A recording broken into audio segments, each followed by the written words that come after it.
continuando con nuestro programa, tenemos ante nosotros al maestro Carlos Vargas. Él nos va a dar una conferencia sobre entendiendo al COA. Les repito la dinámica de la presentación al término al término de la presentación, del conferencista, abrimos la ronda de preguntas y respuestas. A nuestros amigos que nos ven en las redes sociales, estaremos pendientes de sus opiniones. Entonces, le cedo el micrófono a mi compañero Daniel Silva, quien presentará a nuestro ponente. Buenos días a todos. A continuación, tenemos la participación del maestro Carlos Ricardo Vargas Medina. Él es licenciado en Bibliotecología por el Colegio de Bibliotecología de la Facultad de Filosofía y Letras de la UNAM.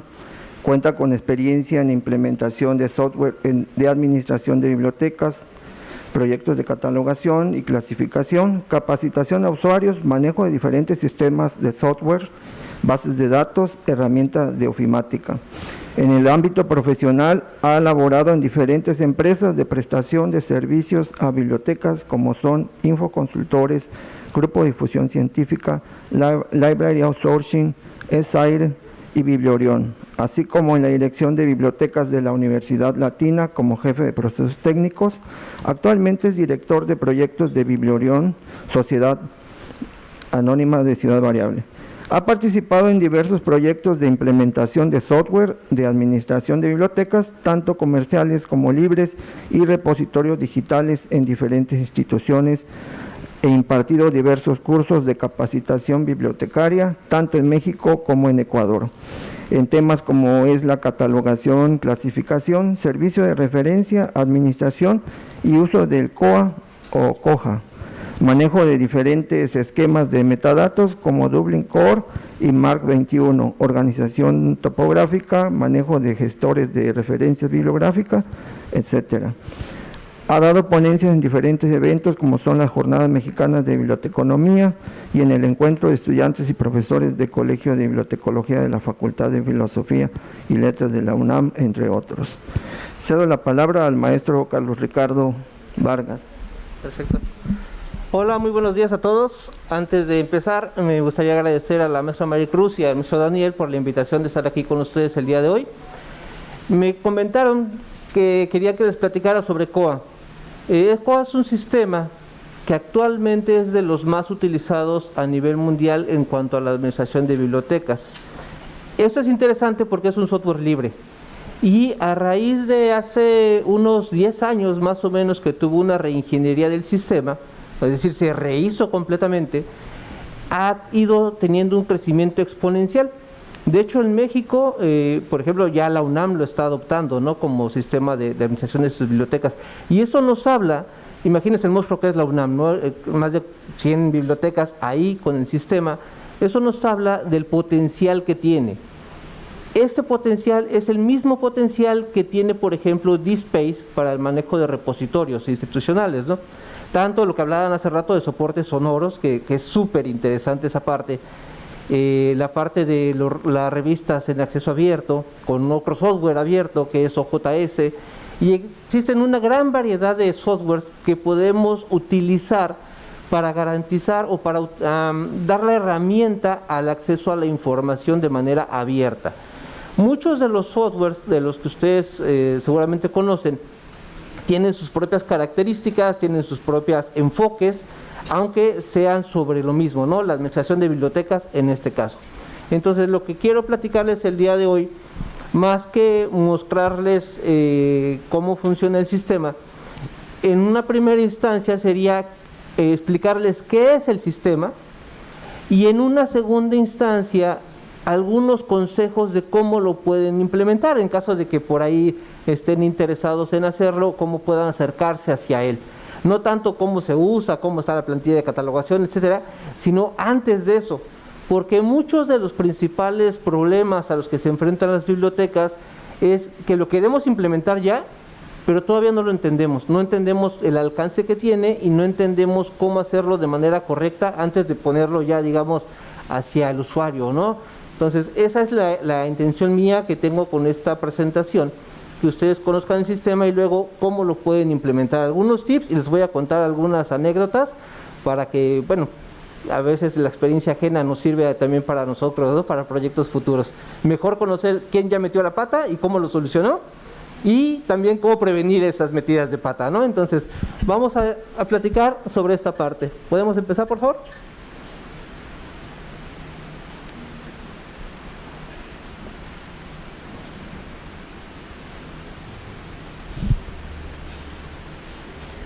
Muy bien, ¿qué es COA? COA tiene diferentes características. Por principio, que es un software libre. En el caso del software libre hay muchos términos, open source, free software, freeware software. Hay muchísimos términos que nos pueden llegar a causar confusión. Cuando yo empecé a estudiar COA y empecé a escuchar el término de software libre, fue por ahí del 2008. Aunque ustedes me ven así de joven, ya tengo mis años de experiencia. Entonces, cuando lo empecé a estudiar y empezamos a ver qué era el software libre, pues nos causaba mucha confusión ese término, ¿no? Aún ahora existen dos términos que son los que más se utilizan, que es de acceso abierto y de software libre. Entonces, ahí hay una confusión. Son diferentes filosofías, vaya. Es como decir, yo quiero mi chocolate de la tía Mari y yo quiero mi chocolate abuelita, ¿no? Es chocolate, pero con diferentes procesos de manufactura. Más o menos igual la cuestión del acceso abierto y el software libre. Entonces, para entender qué es un software libre o qué características debe cumplir un software para considerarse como libre, tengo que entender que tengo que tener 4 libertades fundamentales, básicas. La primera es que pueda ejecutar el programa, que yo lo pueda descargar. Aquí, ojo, antes de continuar, una cuestión muy interesante. Que sea un software libre no quiere decir que sea gratuito en todos los casos. Eso es muy importante. Siempre hay un costo de implementación, ya sea un costo en recurso humano, ya sea un costo en tiempo, y en algunos softwares, incluso aunque sean libres, un costo por descarga. ¿Sale? Entonces tienen que considerar esos aspectos, que software libre no necesariamente quiere decir que sea 100% gratuito, ¿sí? Eso es muy, muy importante de inicio. Entonces, yo tenga la libertad, ya sea mediante un pago, mediante una aportación o de manera gratuita, de ejecutar el programa, de descargarlo y poderlo ejecutar. Esa es la primera libertad del software libre. La segunda, de poderlo estudiar cómo funciona. Es decir, que yo pueda ver las tripas de cómo está hecho, el código fuente se le llama, de ver cómo funciona, de que lo pueda estudiar, de que después yo, mediante esa descarga que hice, lo pueda redistribuir, ¿sí? Pueda yo, por ejemplo, si ustedes entran a sitios de descargas de sistemas operativos abiertos, de software libre, como es Debian, por ejemplo, Ubuntu, etcétera, muchísimas variantes, ustedes cuando lo quieren descargar, se van a dar cuenta de que existen muchos lugares donde descargarlo, no es solamente un solo lugar. Esa es la tercera libertad, poder redistribuir copias. Y también que yo tenga la libertad de que si ya lo descargué, de que si ya lo estudié y de que si ya lo modifiqué o hice algunas adecuaciones que a mí me gustaron o que creo que pueden aportar a la comunidad, pueda redistribuir copias modificadas. Y aquí va una de las anécdotas. Hace unos 8 años, dentro de los foros de bibliotecología y de los interesados en implementar software libre, hubo uno que se llamó Meran, que se distribuía desde Argentina. Pues uno es curioso, ¿no? Se pone a picarla todo, entonces lo descargué, lo empecé a ver, y desde que uno lo empezamos a implementar, vimos que era COA. COA, pero con otra apariencia, digamos, nada más. O sea, el código fuente era COA, pero la cara hacia el usuario tenía otros colores, los botoncitos ubicados en otros lados, era exactamente lo mismo. Y ahí hubo una de las primeras, digamos, discusiones interesantes de esta parte de la redistribución de copias modificadas. Una de las características interesantes de las comunidades de software libre, cualquiera que ustedes vean, es la filosofía y la ética del trabajo en equipo, y de dar el reconocimiento a los demás, ¿no? Entonces, el problema con este software llamado Meran era que nunca hacía mención de que se basaba en COA y de que era una copia modificada. Entonces, eso generó molestia, porque aparte cobraban el software como si fuera un software propietario. Eso éticamente está mal, ¿no? Se puede hacer sí, mediante cierto tipo de licencias, como por ejemplo las Creative Commons. Tú puedes mencionar ahí que tu software lo puedes tú modificar, lo puedes redistribuir, lo puedes exponer, incluso que puedes poner una remuneración económica, pero en este caso nunca hacían mención. Entonces eso fue bastante interesante, ¿no? Y el proyecto obviamente fracasó, afortunadamente. Entonces, este tipo de situaciones se presentan en todos los ámbitos, y si ustedes no investigan a fondo antes de implementar cualquier software, COA, PMB, el que ustedes quieran, pueden encontrar este tipo de situaciones donde algunas personas quieran sacar ventaja, ¿no?, de ese desconocimiento. Entonces, tengo que tener, en COA tenemos esas 4 libertades, podemos ejecutar el programa, aquí no hay costo por descarga, ¿no? La comunidad es completamente abierta en ese sentido, puede estudiar cómo funciona, hay mucha documentación dentro de los sitios de la propia comunidad de usuarios de COA, existen listas de discusión en español, en inglés, en francés, en italiano. La semana pasada fue el evento anual de COA-Conf, fue en Kansas, en Estados Unidos, y cada año se hace en un lugar diferente, ¿no? Y uno puede inscribirse o uno puede ver las sesiones en línea, sin ningún problema, ¿no? Es una comunidad bastante abierta, lo que le ha permitido ser una comunidad bastante sólida. Esa parte de la solidez es lo que anteriormente daba mucho temor de implementar un software libre. Decían, bueno, es libre, entonces ¿quién está detrás?, ¿no? ¿Qué tantas personas lo utilizan? Hoy en día, COA es uno de los más utilizados a nivel mundial como software libre de administración de bibliotecas, tiene una comunidad que rebasa los 10,000 usuarios, y si ustedes ven toda la lista de discusión, tratamos todos los países de estar aportando. No nada más de mandar una duda, oye, ¿cómo imprimo un código de barras? ¿Cómo doy alto a un usuario? Tengo este error, sino que también aportando, ¿no? Fíjense que hoy me pidieron un reporte de los préstamos por categoría de usuario y lo saqué mediante esta consulta. Entonces, que tú puedas interactuar de ida y de vuelta. Y se abren algunas discusiones bastante interesantes, ¿no? Entonces, COA cumple con esas características de ser un software libre en ese sentido. ¿Qué más tiene? Bueno, cumple con estándares bibliotecarios, obviamente, ¿no? Estamos hablando de que en COA podemos catalogar con plantillas en MAR 21 y también en Unimark. ¿Cuál es la diferencia? Bueno, en Latinoamérica, bueno, en el continente americano en general utilizamos MAR 21, y en Europa la mayoría también utiliza MAR 21, algunos con sus adecuaciones como el Ibermar, el Ucamark, que ya están entrando más en desuso, y por ejemplo en Francia se utiliza mucho todavía el Unimark. Entonces ahí COA nos permite trabajar en Unimark o con MAR 21, ¿sale? Son esquemas de metadatos. Después también podemos catalogar, COA lo podemos adoptar o adaptar a las reglas de catalogación que estemos utilizando, ya sean las reglas de catalogación angloamericanas en su segunda edición o con RDA o con un híbrido, ¿no? Entonces podemos tener ahí diferentes opciones de uso del sistema. COA nos permite, afortunadamente es un sistema bastante flexible en ese sentido, de que podamos implementarlo con RCA2, con RDA, y en muchos casos actualmente con una versión híbrida, ¿no?, de estas dos reglas. Y algo muy importante de cualquier sistema, no importa si es libre, no importa si es comercial, hoy en día tienen que ser interoperables. ¿Qué quiere decir esto? Que podamos tomar datos de una plataforma, podamos tomar datos de otro sistema y lo podamos presentar de diferentes maneras, podamos hacer como una mezcla de esa información, la podamos manipular y podamos presentar un producto diferente.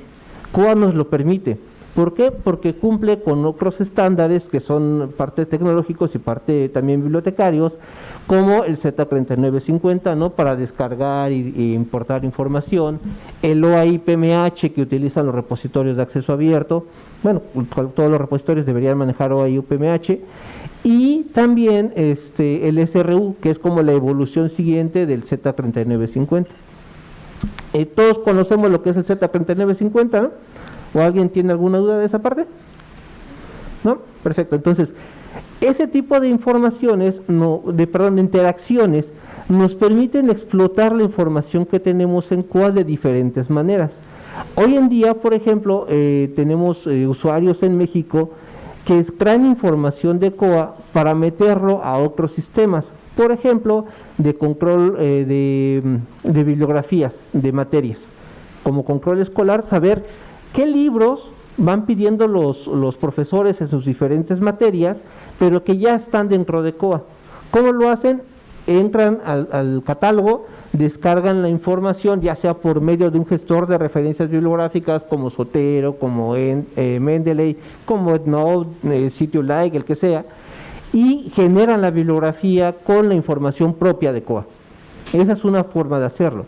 Otras formas son más directas, mediante algunos desarrollos que tú puedes hacer en diferentes lenguajes de programación, te conectas a la base de COA y descargas esa información hacia los sistemas de control académico. Entonces, ¿por qué? Porque está en acceso a esa información, tenemos el control de esos datos, ¿no? Esa es una ventaja con COA, que ustedes tienen el control de sus datos, ¿sí? Entonces, eso es parte de ser interoperable y de crear esas interacciones, ¿sí? No nada más es pensar, bueno, voy a implementar un sistema que permita a los usuarios que van a entrar al catálogo y que van a poder buscar y que van a poder venir a la biblioteca y obtener esos materiales. No, hay que pensar también más allá. ¿Qué puedo hacer con esos datos que tengo ya en la biblioteca? ¿Qué tanto le puedo ofrecer al usuario de manera que ellos, si el libro que están viendo en el catálogo no está disponible, puedan ver otras opciones, ¿no? O si estoy en en una asociación, en un convenio internacional o regional, ¿qué tanto podemos aportar para crear un magno catálogo, ¿no? Hay un proyecto en la Ciudad de México que se llama Bibliotecas del Centro Histórico, donde muchas de las bibliotecas aportan sus datos hacia un catálogo central. Ahí hay un problema porque muchos sistemas, todas las bibliotecas no utilizan el mismo sistema, ¿no? Utilizan diferentes. Entonces, si no cumplen un estándar, si no son interoperables, ahí empezamos a tener trabas para generar este tipo de proyectos. COA puede interactuar perfectamente en entornos con otras bibliotecas que tengan Aleph, que tengan lo que era Lógica todavía, que algunas lo tienen, Unicornio, etcétera, ¿no? Muchos sistemas que cumplen con esas normas. Pero si no cumple con la norma, si no es interoperable, nos presenta problemas en lugar de darnos un apoyo, ¿no? Entonces, es muy importante saber esto. COA también nos permite integrar, ahora es muy importante, integrar recursos electrónicos dentro del sistema. Por ejemplo, acceso a bases de datos. Si la institución está contratando diferentes bases de datos que son de paga y que no son baratos, ¿no? Tenemos que darle un control al acceso a esos datos. Entonces, COA, mediante algunas adecuaciones que son de acceso público, digamos, ese conocimiento, se puede integrar con estas bases de datos. Hay que hacer algunos trabajillos, pero se puede hacer. O sea, no es algo que sea imposible y no es algo que sea sumamente caro, que tú digas, la base de datos me costó, la baratita me costó, no sé, $15,000. ¿no? Que ya baratita pues no es, ¿no? Y luego tengo que pagar un desarrollo adicional que me va a salir en unos 100,000 pesos, no, realmente no es así. Ese desarrollito que tú vas a hacer es nada más para que cuando un usuario presione un botón, que está el logotipo de X base de datos, que presione un botón, el sistema solito cheque que el usuario que está presionando ese botón tenga una sesión activa en el sistema de COA, tenga vigencia activa, es decir, que ya no haya egresado, por ejemplo, de la institución, y entonces sí puede entrar a la base de datos. Entonces, de ese tipo de cosas se pueden hacer porque es software libre, porque tenemos el acceso a los datos, porque tenemos toda la documentación necesaria para hacerlo, ¿sale?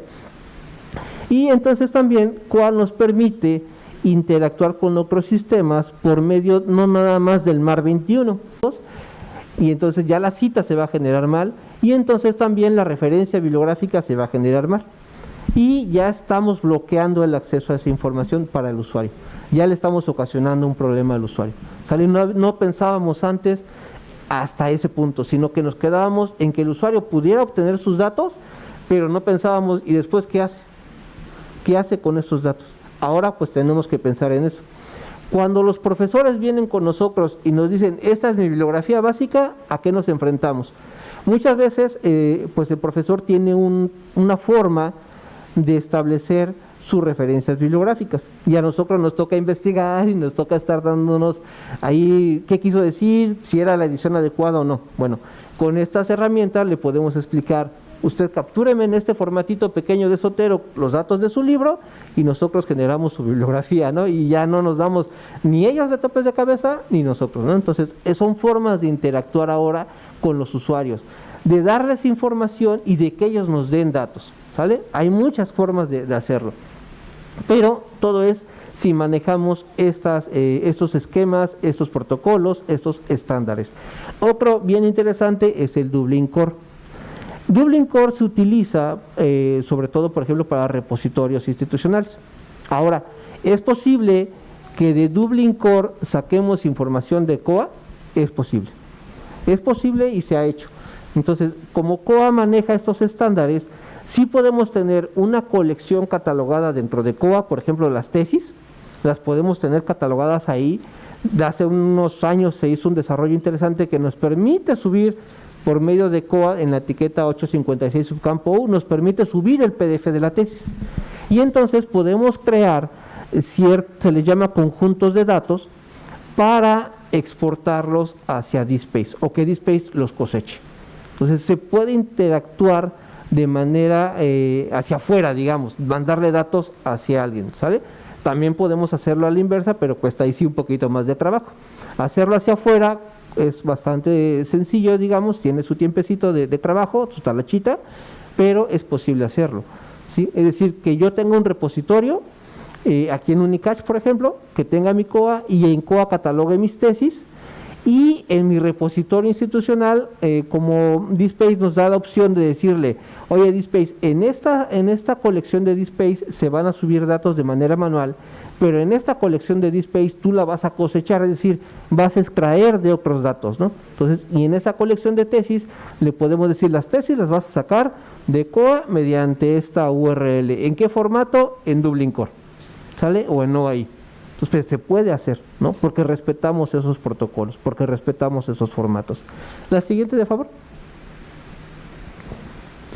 Entonces, una vez entendiendo que COA es un sistema integral de administración de bibliotecas basado en software libre, vamos a ver los módulos que lo componen. Puede ser que diferentes bibliotecas que ustedes conozcan, visiten, vean o vean en ponencias, no tengan todos estos módulos, y es posible. ¿Por qué? Porque no los usamos, simplemente porque el alcance de la biblioteca no tiene esa profundidad, ¿no? Digamos, yo aquí les estoy poniendo todos para que veamos todo lo que hace el sistema. Y algo bien interesante, actualmente ya la mayoría de los sistemas sí interactúan todos los módulos. Hace unos años no era así.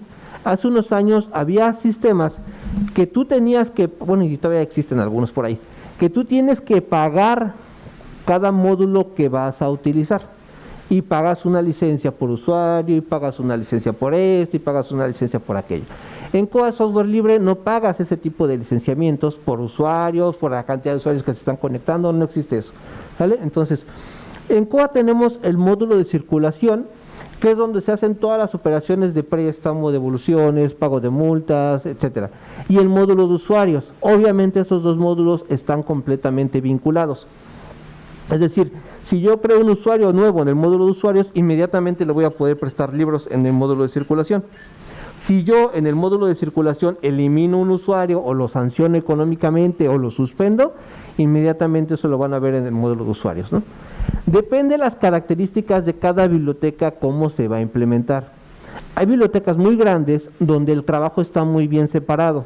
Es decir, hay gente que da de alta exclusivamente usuarios, hay gente que exclusivamente presta y devuelve, y hay gente que exclusivamente es para el cobro de multas. Entonces, COA nos permite hacer esa separación de funciones, ¿sale?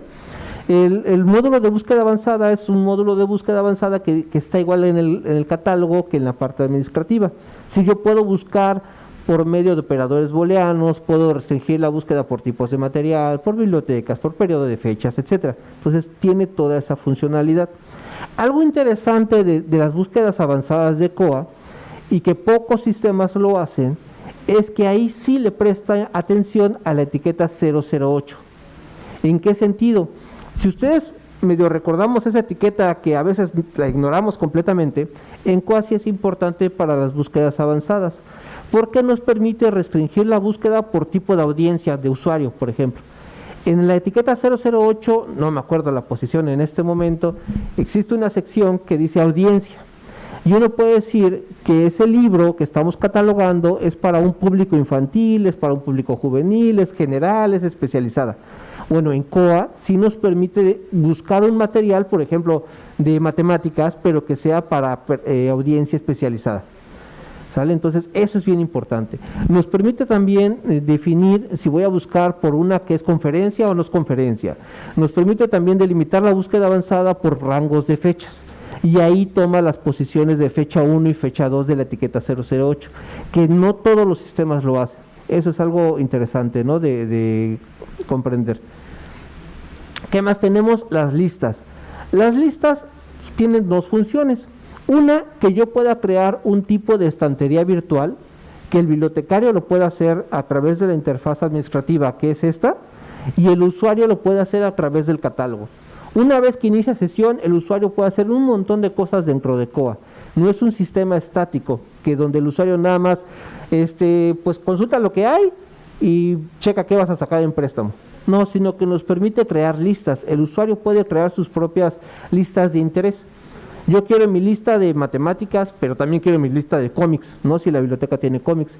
Y también quiero ver crear una lista de las películas que voy a ver, porque la biblioteca tiene su sección de videos. Entonces puedo crear este tipo de listas. Y los bibliotecarios podemos crear listas listas temáticas, por ejemplo. Estamos en el mes patrio, bueno, ¿qué tenemos de la independencia de México, ¿no? En octubre va a ser el descubrimiento de América, bueno, ¿qué tenemos sobre eso? No, ahora este mes vamos a tratar sobre biología, bueno, ¿cuáles son los libros más importantes que tenemos sobre esa temática, ¿no?, que podemos recomendar, de nuevas adquisiciones? O sea, un montón de cosas que se pueden hacer con esas listas. Parecería ser algo sencillo, pero que a las bibliotecas les funciona mucho. Les ayuda mucho a dar a conocer materiales. Cuando ustedes están trabajando en una biblioteca y están como jefe de departamento de circulación, les van a pedir cuáles son los libros que circulan más y cuáles son los libros que circulan menos. Y si tenemos muchos libros que nos costaron caritos, pero que no están circulando por alguna razón, con esa lista los podemos promocionar, ¿no?, para que se puedan utilizar.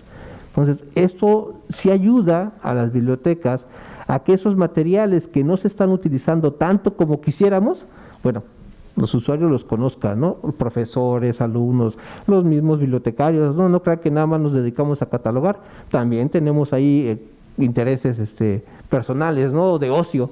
Entonces podemos promocionar estos materiales, ¿sale? Las reservas para cursos son interesantes porque los profesores nos pueden decir, oye, tengo mi periodo de exámenes en la siguiente semana, o esta última semana de septiembre, por ejemplo, y estamos hablando que es de cálculo el examen. Entonces podemos crear una lista que ellos nos den, que nos digan, mira, estos 3 libros o 4 libros son la base para estudiar el examen. ¿Y qué es lo que hace esa reserva para cursos? Podemos apartar un ejemplar de esos libros para que no salgan de la biblioteca, para que los usuarios los consulten en sala. Si un usuario toma ese material de la estantería, ese ejemplar en específico que reservamos, y quiere sacarlo, al bibliotecario de circulación le va a decir, oye, este libro está reservado para el curso de cálculo, por tal periodo de tiempo. De manera que el bibliotecario ya le puede decir al usuario, o buscas otro ejemplar, o buscas uno similar, o le sacas copias, ¿no?, pero no sale de la biblioteca, para que podamos darle acceso a los demás usuarios, ¿no?, porque son libros que tienen alta demanda en determinado momento. Puede ser una semana, puede ser un mes, puede ser todo el año, ¿no? Entonces, depende qué es lo que ustedes quieran hacer con esas reservas para cursos. Son interesantes la función. Las autoridades y el módulo de catalogación que está de aquel lado, obviamente están relacionados. Yo puedo empezar a crear autoridades dentro del módulo de autoridades, puedo personalizar la plantilla de cada tipo de autoridad. Tenemos autoridades personales, de entidades, de títulos uniformes, de series, etcétera, ¿no? Todo lo que nos marca la norma marca. Entonces podemos crear nuestra plantilla de autoridades. Por ejemplo, hace rato que estaban hablando de los archivos sonoros. Si van a empezar a catalogar archivos sonoros, creamos nuestras autoridades incluso de editoriales, ¿no? O proveedores, y ahí podemos crear toda esa función. ¿De qué nos sirve crear una autoridad? A lo largo de la vida, una persona, un escritor, un compositor, un autor, etcétera, puede tener diferentes seudónimos. Por ejemplo, ¿recuerdan ustedes? Yo siempre pongo este ejemplo, ¿no? El cantante de Café Tacuba. En sus inicios, cada disco era como un apodo diferente, ¿no? Y eso a los bibliotecarios nos vuelve locos. O sea, si te vas a poner si ya te llevan un nombre, por favor, úsalo, camarada, porque luego crear tu autoridad, híjoles, manito, hay que estar actualizándose a cada rato. Entonces, las autoridades nos permiten justamente eso, agrupar todas las variantes de una persona, todas las variantes de un título, todas las variantes de una serie, y decir, de todas estas 5, 10, 15 variantes, esta es la que usa esta biblioteca. Puede ser que nosotros, aquí en Unicach, tengamos el nombre completo de Jesús, que es Jesús Albarrán, ¿sí? Se llama Albarrán, ¿no? Nada más me acuerdo del apellido. Entonces podamos tener el nombre completo de esta persona y después en las autoridades, en las etiquetas correspondientes, todas las variantes. Eso nos permite a nosotros que cuando estemos catalogando el nuevo disco de Café Tacuba y ahorita ya se llama Pepito, bueno, podamos agruparlo en esa autoridad y podamos recuperar, tanto nosotros como los usuarios puedan recuperar todas esos documentos que tenemos de esa agrupación, ¿no? Por ejemplo. Entonces, ese módulo de autoridades está completamente relacionado con catalogación. Al momento que yo estoy catalogando, puedo ir creando las autoridades, puedo irlas relacionando, o antes de catalogar, creo mis autoridades y ya cuando estoy catalogando, ya nada más las voy jalando, ¿sale? Entonces, hay relación entre todos los módulos. El módulo de punto de venta no es que seamos supermercado, sino que tenemos una caja registradora donde se hacen los pagos de las multas, ¿no? De todas las sanciones económicas. Entonces, básicamente es tener el control de esa parte. No es que seamos el Oxxo, ¿no? Y no tenemos sistema, pasa a la siguiente caja para que le den su libro. No, aquí más que nada tengo yo un control de todo el monto económico que entra, ¿no? Que es responsabilidad de la biblioteca. Y tenemos el módulo de publicaciones periódicas que está en conjunto con el módulo de adquisiciones. En el módulo de adquisiciones, uno da de alta un presupuesto. Este año tienes el presupuesto PIFI 5,500 con un monto de 1,000,000 de pesos, que es poquito. Entonces, ese presupuesto yo lo puedo subdividir en diferentes fondos. De ese 1,000,000 de pesos, 500,000 va a ser para libros y los otros 500,000 van a ser para Ricardo, ¿no? Entonces, ya separamos ese presupuesto en diferentes fondos. Y en adquisiciones, cuando un material llega, hay diferentes formas. El usuario, si la biblioteca lo configura así, el usuario puede hacer una sugerencia de material desde el catálogo y decir, mira, ¿sabes qué? Busqué el Principito, lo busqué y no lo tienes. Me parece interesante que lo tuvieras, ¿no? en tu biblioteca. Entonces, el usuario puede hacer una sugerencia de material del Principito, de Antoine Saint-Exupéry, tal edición, de tal año y tantos ejemplares. Perfecto. Va a llegar a COA y en el módulo de adquisiciones se le va a dar seguimiento. El bibliotecario de desarrollo de colecciones va a decir si cumple, no cumple, se rechaza, se acepta, etcétera, ¿no? Y mediante este módulo de adquisiciones, el bibliotecario va a ir señalando por qué se aceptó y por qué se rechazó. Lo interesante aquí es que el usuario va a saber por qué. Y va a saber si se aceptó, en qué punto va. Si ya se pidió, si ya entró un pedido, si ya llegó, si ya está en catalogación. Si el sistema lo puede avisar por medio de correo electrónico, todo ese seguimiento. Y también cuando entra su cuenta en el catálogo, el usuario va a ver el estatus de sus sugerencias. Mira, sí me aceptaron 2 y esta la rechazaron porque ya existe por medio de préstamo interbibliotecario, ¿no? O porque existe otra edición más actual. Entonces, todo ese tipo de situaciones se van a ir dando, ¿no? Mediante el módulo de adquisiciones. Y en el de publicaciones periódicas manejamos las suscripciones, que cada vez van siendo menos, ¿no? Cada vez van siendo menos las suscripciones en papel, porque pues ya muchas de las revistas ya están en formato digital, pero aquí también podemos manejar la suscripción a las bases de datos. Si dentro de nuestro presupuesto hay una sección que dice acceso a bases de datos, podemos manejar la suscripción a EBSCO, podemos manejar la suscripción al libro dentro del módulo de publicaciones periódicas. Es decir, nos podemos adaptar a lo que trae el sistema en ese caso. ¿Por qué? Porque a veces se nos olvida cuándo vence mi contrato, cuándo vence mi suscripción, o queremos saber cuánto llevamos gastado en bases de datos para el siguiente año con el módulo de publicaciones periódicas. En algunos casos lo han utilizado para usar a las bases de datos. Al final de cuentas es una suscripción anual generalmente, ¿no? Entonces podemos utilizar de publicaciones periódicas para manejar ese tipo de suscripciones. Después tenemos el módulo de informes, y aquí yo voy a parar porque ya también la edad ya no me deja estar mucho tiempo sentado. En el módulo de informes tenemos una opción, una funcionalidad bien interesante. Usuario, quién borró un ejemplar, quién lo dio de alta, quién lo modificó, quién multó al usuario, etcétera. Si activamos esas opciones del rastreo, se le conoce, podemos obtener un informe absolutamente de todo. Me han pedido informes, por ejemplo, quiero saber todos los registros que se dieron de baja, los registros bibliográficos que se dieron de baja y quién lo hizo y a qué horas.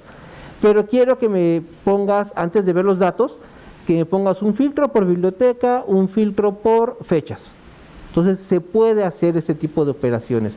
Quiero saber cuáles son los los libros más prestados que tenemos en la biblioteca, los 10 libros más prestados, por carrera aparte.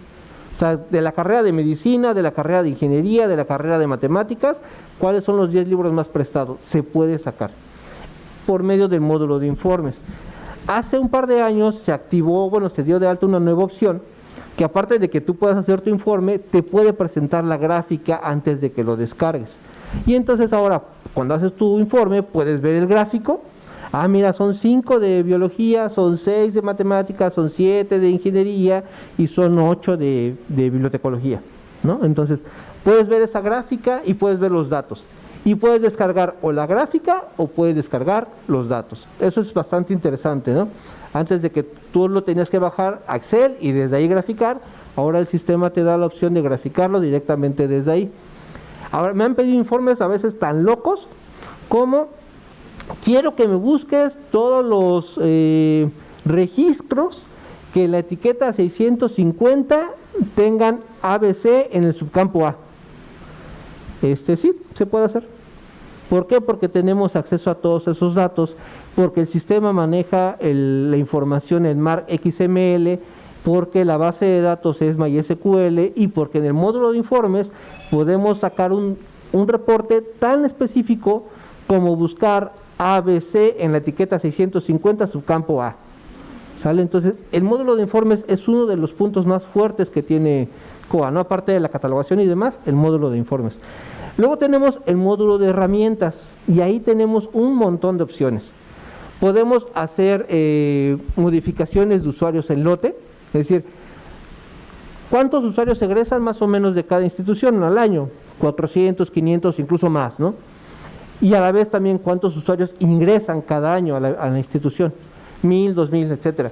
Entonces podemos, mediante el módulo de herramientas, desde COA, subir esos usuarios mediante una plantilla ya predeterminada. Podemos subir esos usuarios, podemos dar de baja ciertos usuarios, podemos quitarles la fecha de vencimiento, podemos agregarles una nota, podemos agregarles su fotografía, ¿no? Igual a los libros, podemos agregar portadas, ¿no? De las imágenes de portada de manera masiva, podemos hacerlo uno por uno, podemos modificar registros en lote, que esa es una función que a mí me maravilla.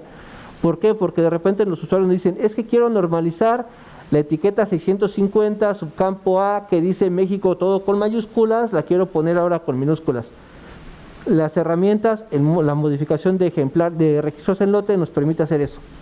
Nos permite, mediante una lista de registros que yo ya sé que quiero modificar, hacer esas modificaciones. ¿Por qué? Porque no todas las bibliotecas manejan autoridades. Manejar autoridades implica un trabajo fuerte, implica una inversión bastante de tiempo e implica conocimientos también bastante avanzados para crear una buena autoridad, ¿sale? Entonces, ese módulo de herramientas nos permite hacer todo eso. También nos permite saber todo lo que se hace en el sistema. Es decir, yo puedo sacar dentro de las herramientas todos los registros de las personas que prestaron un libro. Puedo saber todas las personas que hicieron una renovación. Puedo saber todas las modificaciones que se hicieron a usuarios. Todo lo que ustedes quieran se puede sacar también desde informes y desde herramientas. ¿Sí? Entonces puedo hacer un montón de cosas dentro de herramientas. Dentro de la administración de COA, todos los sistemas tienen un sistema de administración. Todos los sistemas tienen una opción de configuración. En el caso de COA, todo está ahí en administración. En ese módulo, nosotros podemos crear las plantillas de catalogación, tipos de usuario, bibliotecas, las cuentas de correo, las plantillas de las autoridades, todo lo que tiene que ver con la configuración del sistema. Pero también nos permite, aparte de eso, mejorar el catálogo, la interfaz que le damos hacia el usuario, poderle mostrar o poder modificar los colores, poder modificar un logotipo, poder modificar la ubicación de un botón, etcétera, todo mediante el módulo de administración. ¿Y esto qué permite? Antes, en muchos sistemas, cuando tú quieres cambiar el encabezado de tu biblioteca, tienes que forzosamente acudir al departamento de sistemas porque ellos tienen el servidor ahí y nada más ellos tienen acceso a ese dato y nada más ellos pueden hacer esa configuración. En COA permite que el bibliotecario tenga más control de su propio sistema, de su propio catálogo, que pueda modificar esas portadas, que pueda subir carruseles de libros, que pueda crear un montón de opciones ahí dentro del propio sistema, sin necesidad de molestar a la parte técnica, ¿no? O de estar esperando una respuesta del departamento de sistemas, que eso es bastante bueno para nosotros. Y en acerca de COA, ese módulo cualquier usuario bibliotecario lo va a ver. Muchas veces te preguntan, oye, ¿tú usas COA? Sí, ¿qué versión? Ay, espérame, en acerca de COA vamos a saber qué versión estamos utilizando, si todo está funcionando correctamente se va a ver en verde, si hay algo que no está funcionando se va a ver en rojo. Puedo ver si al momento de prestarle a un usuario por alguna razón me marcó error, en acerca de COA voy a ver cuál fue el error. ¿Sí? Ahí se va a guardar ese histórico. Quiero saber la historia completa de COA, en acerca de COA hay una pestañita donde te dice historia del sistema, que se creó desde 1999 hasta la versión que tú estás utilizando, ¿vale? Entonces, toda esa información trae el sistema. Ahora, ¿qué significa COA? Que es algo que debe haber empezado por ahí. COA significa regalo o donación en maori. COA es un sistema creado en Nueva Zelanda en el año de 1999, prácticamente hacia el 2000. No sé si ustedes han conocido o han escuchado el término o la problemática del Y2K, Y2K. ¿Alguno le suena? ¿Nadie lo ha escuchado? ¿A poco yo soy el más viejito? No, es cierto. El Y2K, ¿qué es? Cuando pasamos del año 1999 hacia el año 2000, muchos sistemas no estaban preparados para ese cambio. Cuando se crearon pensando en que ibas a estar de 1900 a 1999 y el año 2000 ya los mayas dijeron que ahí se acabó el mundo. Entonces, muchos sistemas iban a regresar de 1999, en lugar de pasar al 2000, iban a regresar a 1900. Y obviamente eso te iba a causar un montón de problemas, ¿no? Porque en algún punto tus fechas se iban a empalmar. Entonces, eso le pasó a una biblioteca que se llama Owerowa Library Cruise, que está en Nueva Zelanda, una biblioteca muy importante de Nueva Zelanda, que su sistema no estaba preparado para eso. Ellos desde antes ya habían identificado que iban a tener problemas con eso. Imagínense nada más, por ejemplo, los préstamos. Te iban a prestar un libro en 1900 para entregarlo, no sé, el 5 de febrero de 1900, ¿no? Cuando tu computadora dice, ya estamos en el 2000, mi hermano, actualízate. Entonces iban a presentar esa problemática. Y ellos decidieron en ese momento solucionarlo de raíz. Habían identificado otros problemas, entonces decidieron hacer un nuevo sistema. Se lo encargaron a una empresa que se llama Catipo, que todavía es parte de la comunidad de usuarios de COA. Catipo desarrolla un sistema que ya cumple con el cambio al año 2000, con muchos de los cambios que ellos necesitaban en todos los módulos, un sistema nuevo de cero, y ese sistema es la raíz de COA. Ese sistema se llamó COA, ellos lo probaron en el año 2000, les funcionó perfecto y por ahí de junio, julio, deciden liberarlo como software libre.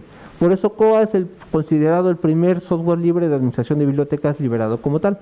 Y a partir de que lo liberan, se empezaron a unir bibliotecas de Australia, de Asia, de Europa, y aquí en América nos llega un poquito después, por ahí del 2003 fue de las primeras instalaciones en América. Estamos hablando de Argentina y de Colombia, si no mal recuerdo. Y ya en México, por ahí del 2004-2005, la Universidad Iberoamericana, el campus de Tijuana, por medio de Adalid, tengo el gusto de haber intercambiado algunos correitos con él, él implementó COA, hizo una migración de Ciabuc hacia COA. Sale de las primeras instalaciones de COA. Entonces tenemos toda esa historia, ¿no?, del COA. Entonces hasta aquí estábamos hablando de los módulos del sistema. La siguiente, por favor. Ahora, les he hablado de varias cosas que hace COA, de sus características, un poquito de su historia. Quiero entrar a esta parte, las ventajas principales que yo como usuario del sistema he visto, ¿no?, para los usuarios. Primero, que los módulos están interrelacionados. No necesitas tú de inicio, por ejemplo, si no manejas adquisiciones, perfecto, te lo puedes saltar, no hay ningún problema. Pero si en algún punto tú ya tienes un presupuesto, entonces ya puedes utilizar el módulo de adquisiciones, y de adquisiciones te vas a saltar a publicaciones periódicas, y de ahí te vas a saltar a catalogación, y toda la información va a estar ligada. Todo el proceso que tú sigues desde adquisiciones lo vas a ver hasta catalogación. En catalogación, por ejemplo, vas a saber qué libro se compró, desde qué pedido y a qué proveedor y a qué precio, ¿no? Entonces, toda esa información está vinculada. Todo lo que tú hagas en catalogación inmediatamente se va a reflejar en el catálogo. No tienes que estar indexando la base cada semana, cada 15 días, o mandarle una copia al de sistemas para que la suba al servidor, etcétera, ¿no? Todo está directamente relacionado. El indexado es automático. Una vez que tú catalogas un libro, que le das guardar, en un par de minutos ya está disponible en el catálogo. No tienes tú que estar esperando igual cada semana o cada día, al final del día, hacer el indexado completo, ¿no? Tú puedes, por ejemplo, en el módulo de catalogación, mediante una etiqueta, seleccionar si ese registro va a ser visible en el catálogo o no. Entonces, mediante un simple sí o no, tú puedes decir, el sistema lo va a indexar, pero puedes decirle si el usuario lo va a ver o no lo va a ver. Eso es bastante útil también. La actualización del sistema es constante. En México, el caso de Ciabuc es fundamental para la historia de la automatización de bibliotecas en México.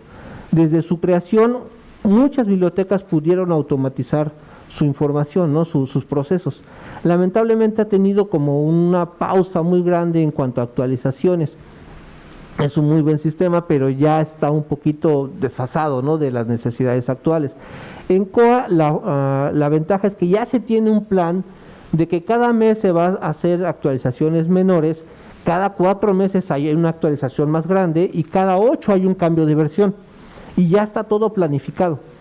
Uno puede entrar al proyecto de COA y ver cómo se van a ir lanzando las versiones, y existen 3 versiones. La Master o estable se le llama. Esa es la última versión, esa es para probarla, para jugarla, para ver qué errores puede presentar. No se recomienda que pongan esa. Muchas veces la biblioteca dice, yo quiero la versión más nueva. La puedes poner, no lo recomendamos porque te puede presentar fallas que no va a tener solución rápida, ¿sale? Entonces recomendamos instalar la que se llama All Stable, que ya tiene una vida, digamos, de producción de entre 4 y 6 meses. Y ya los errores ya son menos, ¿sí? O si quieres irte más a la segura, hay una versión que se llama All Stable, que tiene una vida de 8 meses a 10 meses. Entonces ya está más probada, ya está más calada, ya va más garantizada, ¿no? Entonces eso son las versiones y las actualizaciones. Uno como biblioteca, que digan, ¿sabes qué? Es que yo creo que el módulo de inventario puede ser mejor o podemos modificarlo de acuerdo a esto. Nosotros podemos aportar hacia la comunidad esos conocimientos o esa solicitud, digamos, de cambio. Y si la comunidad tiene oportunidad de hacerlo, si hay un desarrollador que tenga tiempo, lo va a tomar y lo va a hacer. O la otra, yo lo quiero, pero lo quiero ya para la siguiente versión. Una institución puede decir, ¿sabes qué? Yo sponsoreo o yo patrocino este cambio para que el código quede dentro de las propias versiones de COA y no quede nada más para mí, sino que quede para toda la comunidad de usuarios. Durante la pandemia pasó algo, pues seguramente a ustedes también les pasó, que nosotros programábamos un préstamo para devolverlo en X día, pero al llegar a X día nos habían dicho, ¿sabes qué? Ya ese día va a seguir cerrada la biblioteca, ya no se va a abrir el viernes, ahora se va a abrir el martes, ya no se va a abrir el martes, ahora se va a abrir el jueves, ya no se va a abrir el jueves, se va a abrir hasta el otro lunes, ¿no? Y entonces, ¿eso qué provocaba? Que teníamos que extender las fechas de vencimiento de los préstamos. Y no podíamos hacerlo uno por uno porque teníamos 100, 200, 300 préstamos y nada más un bibliotecario para que hiciera todo, ¿no? Entonces, durante la pandemia, alguien patrocinó, no recuerdo ahorita el nombre, alguien patrocinó una función dentro del módulo de herramientas que se llama extensión de fechas de préstamo. Y entonces uno puede seleccionar a todos los tipos de usuarios de todas las bibliotecas, todos los préstamos que vencen mañana, que es jueves mañana, ¿no? Mañana jueves van a vencer ahora hasta el lunes, y eso salvó muchísimo trabajo, ¿no? Y ya queda dentro del código de COA, ya queda dentro del sistema para que en futuras versiones siga existiendo y en futuras versiones se siga mejorando, ¿no? Entonces, todo eso tiene el sistema, es una comunidad muy fuerte en ese sentido. También que no requiere instalaciones en equipos. Cuando instalamos, por ejemplo, Xiaobook, tenemos que instalar en la computadora del de préstamo, tenemos que instalar el módulo de circulación. En la computadora del de procesos técnicos tenemos que instalar tal módulo, ¿no? En la computadora del que va a cobrar las multas tal módulo. Y así nos vamos instalando en cada equipo. En COA no, en COA lo instalamos en un servidor que cumpla con los requisitos mínimos y de ahí todos se conectan mediante un navegador web. Puede ser el Microsoft Edge, el Chrome, Firefox, Opera, Safari, lo que sea. Todo es mediante interfaz web. Podemos trabajar desde una tablet, desde el celular, que es bien incómodo, pero se puede hacer, ¿no? Es multiplataforma, por esto mismo. Se instala en un servidor y desde múltiples plataformas tú puedes entrar al sistema. Si tienes una Mac vas a poder catalogar, no hay pretexto. Si tienes una PC viejita vas a poder catalogar. Si tienes una Chromebook vas a poder trabajar. O sea, no hay un problema en ese sentido, ¿no? Y que se puede poner su interfaz en diferentes idiomas. Por ejemplo, ustedes están en frontera prácticamente. Tienen, no sé si puedan tener intercambios con gente de Belice, por ejemplo. Ellos hablan francés, si no mal recuerdo, inglés. Entonces podemos tener la interfaz del sistema en español, francés e inglés. La gente que está en CETIS Mexicali, que es Mexicali, Tijuana y Ensenada, pues tienen muchos intercambios con gente de Estados Unidos, con gente de Asia, etcétera. Entonces pueden tener su catálogo en diferentes idiomas. Pueden poner incluso las noticias o las novedades en diferentes idiomas y van cambiando de acuerdo a la interfaz. Tú le pones español y ves los textos en español. Tú le pones inglés y entonces ya ves todas las noticias en inglés. Lo podemos hacer desde el propio sistema, ¿no? O sea, hay un montón de cosas ahí. Lo que no cambia es cómo catalogaste, eso sí. Si tú pusiste los términos en español, a todos les van a aparecer en español, ¿sale? En la siguiente, por favor. El diseño es responsivo, maneja estándar ahorita en este momento Bootstrap 4, que es una forma de poner, digamos, el modo gráfico de los sistemas, cómo va a interactuar con los sistemas. Podemos consultar el catálogo desde un celular, desde una tablet, desde una computadora y se va a ir ajustando, ¿no? Ya los celulares pues tenemos desde el más chiquito hasta el tamaño ladrillo y ahora acaban de sacar unos que son desplegables, entonces el sistema se va a adaptar perfectamente a todo eso. Tiene características de OPAC 2.0. Actualmente, por ejemplo, dentro de esas características está que el usuario puede hacer comentarios hacia un libro, puede valorarlo por medio de estrellitas, puede agregar sus etiquetas. ¿Han escuchado el término folksonomías? ¿No? Bueno, las folksonomías es el lenguaje que utilizan los usuarios. Si tenemos usuarios que son de la carrera de contabilidad, te van a hablar con ciertos términos específicos de ellos. Si tenemos de mercadotecnia igual, si tenemos de medicina igual, te van a hablar con términos específicos de ellos. Entonces, ellos pueden alimentar el catálogo, pueden etiquetar los registros con esos términos.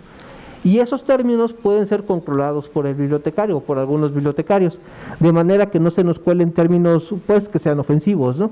Podemos hacer una moderación de esos términos, podemos hacer una moderación de los comentarios y podemos saber cuáles son los libros que más estrellitas han tenido, ¿no? A lo largo del tiempo. Si ustedes hacen clubes de lectura, pueden pedirle a los usuarios que pues valoren esos libros, ¿no? Al final. También tenemos algo muy importante, es indexado por motores de búsqueda.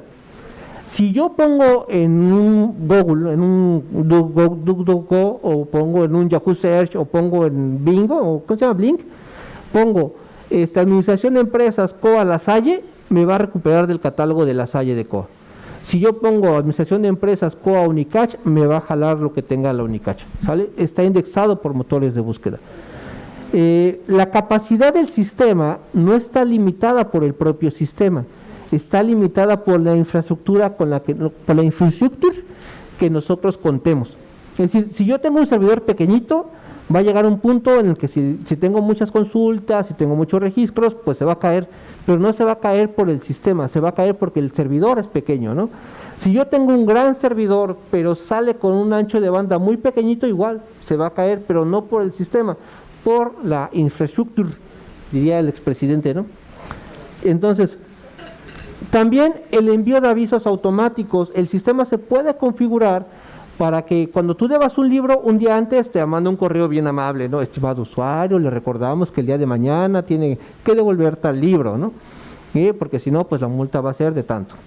O el día de hoy tienes que devolver un correo, estimado usuario, le recordamos que antes de salir de su casa tome su libro que nos tiene que traer, o lo renueve en línea. Pero ya se venció un día, estimado usuario, le recordamos que tenemos su nombre, dirección, teléfono, correo electrónico, cuenta de banco, y podemos poner estos datos en la dev web antes de que nos devuelva el libro, ¿no? Entonces podemos ser bien amables o podemos ser un poquito más estrictos, ¿no? Entonces esos envíos se hacen. Cuando un usuario presta un material, ya no imprimimos el ticket, le mandamos el correo. Cuando un usuario devuelve un material, ya no le imprimimos el ticket, le mandamos un correo. Cuando un usuario entra a la biblioteca, se pueden hacer, hace poquito nos pidieron hacer eso, que cuando un usuario entra a la biblioteca y pase su tarjeta por el ¿cómo se llama? Torniquete, se le manda un aviso, ¿sabes qué? Te regresamos aquí, te tenemos aquí en la biblioteca, ¿no? Bienvenido. Entonces se pueden hacer un montón de cosas. La siguiente, de favor. Ahora, no es perfecto, existen áreas de oportunidad. Las principales son estas: la impresión de etiquetas, tiene su módulo de impresión de etiquetas, el funcionamiento es básico, es funcional, pero pudiera ser mucho mejor. La impresión de credenciales, esa sí está muy limitada. Podemos imprimir credenciales dentro del sistema, pero la funcionalidad está muy limitada. También la gestión de perfiles de usuario, cuando estamos trabajando con COA y tenemos 50 bibliotecarios, a los 50 bibliotecarios le tenemos que dar permiso uno a uno. Si son 10 de circulación, uno a uno hay que darle los mismos permisos. COA ha estado trabajando en esa parte, la comunidad ha estado trabajando en esa parte de crear algunos como perfiles de usuario, de manera que tú nada más digas, mira, fulanito de tal es bibliotecario, perfecto, ese es su perfil, ¿no? Los niveles de catalogación es algo que nos han comentado mucho también los usuarios. En otros sistemas tú tienes un nivel de catalogación que puedes agregar el registro, pero no lo puedes modificar. En COA no, en COA si tienes acceso al registro, al módulo de catalogación, puedes editar y deshacer todo lo que tú quieras. En algunos casos nos han pedido esa funcionalidad, ¿no? El manejo de recursos electrónicos también es un manejo básico. Todavía le falta trabajar un poquito más la gestión de recursos electrónicos. Se pueden hacer en concordancia con otras instancias, con otros sistemas, pero no propiamente solamente desde COA, ¿no?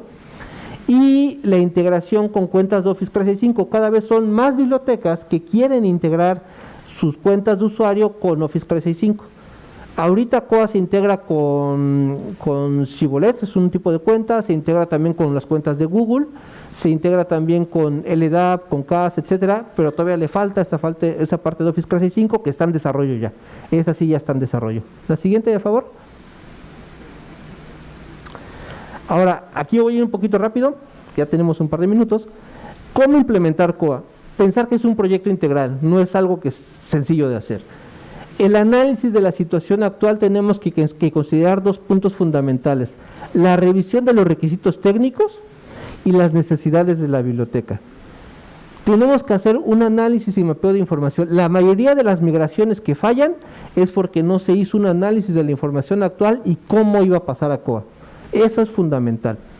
Después, la migración de datos de acuerdo al análisis. Si tú haces un análisis, tienes que migrar los datos de acuerdo a eso, no saltártelo. Si presentas alguna cosa que no consideraste en el análisis, te regresas. Y a veces te puedes regresar 2 o 3 veces. el número de registro actual en la etiqueta 001. ¿Para qué? Porque si tú tienes un sistema, pongamos Ciabuc, te da un número de ficha. Pero cuando tú migres esos datos, considera un buen consejo migrar tu número de ficha de Ciabuc a la etiqueta 001 dentro de COA para que después puedas saber cuál registro era en Ciabuc. Y la revisión de la migración. Si ya existe la migración, no creas que luego vas a pasar a producción. Tienes que revisarla, porque puedes tener errores. Y una capacitación constante, eso es fundamental. Como les decía, cada cierto tiempo hay actualizaciones, entonces estarse actualizando en esa actualización. Perdón, estarse capacitando en esa actualización. Y la programación de respaldos. Siempre hagan más de 2 respaldos, por favor, siempre hagan más de 2 respaldos. Uno en el servidor, uno en Okra, y bájenlos y tengan copias por todos lados. Eso es fundamental. ¿Sale? La siguiente. Esos son algunos requisitos para una biblioteca pequeña que tenga, no sé, hasta 10,000 registros. Con esos requisitos va a funcionar su sistema sin ningún problema. Si tienen más de 10,000 registros o tienen muchos usuarios, quizá los requisitos de memoria y de disco duro puedan ir subiendo, pero el sistema operativo se mantiene. ¿Sale? La siguiente. Les he puesto algunos ejemplos de COA de los que hemos implementado tanto en México como en Panamá, y por ahí tenemos algunos en Ecuador y Chile también.